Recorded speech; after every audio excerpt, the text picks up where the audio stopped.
కమ్మని కంద పులుసు చేసుకోవడానికి కావలసిన పదార్థాలు: కట్ చేసి పెట్టుకున్న కంద ముక్కలు, పచ్చిమిర్చి, ఉల్లిపాయలు, కరివేపాకు, పోపు దినుసులు, వేయించిన నువ్వులు, ఉప్పు, కారం, పసుపు, జీలకర్ర, మెంతుల పొడి, చింతపండు, బెల్లం కడిగి నానబెట్టుకోవాలి. ముందుగా కుక్కర్లో పోపు వేసుకొని అందులో పచ్చిమిర్చి, ఆనియన్, కరివేపాకు వేసుకోవాలి. అది కొంచెం వేగాక కంద ముక్కలు వేయాలి.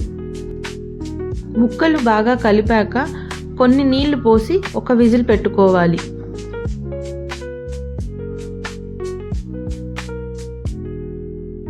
ప్రెషర్ పోయిన తర్వాత మూత తీసి అందులో ఉప్పు, కారం, పసుపు, జీలకర్ర, మెంతుల పొడి వేసుకోవాలి. అలానే ముందుగా నానబెట్టుకున్న చింతపండు, బెల్లం రసం కూడా తీసి వేసుకోవాలి. పులుసు బాగా ఉడికిన తరువాత నువ్వుల పొడి వేసి కూరలో కలుపుకోవాలి. ఒక 2 నిమిషాల తర్వాత స్టవ్ ఆఫ్ చేయాలి. అంతే కమ్మని పుల్లని కంద పులుసు రెడీ. పులుసు వేడివేడిగా నెయ్యితో బాగుంటుంది.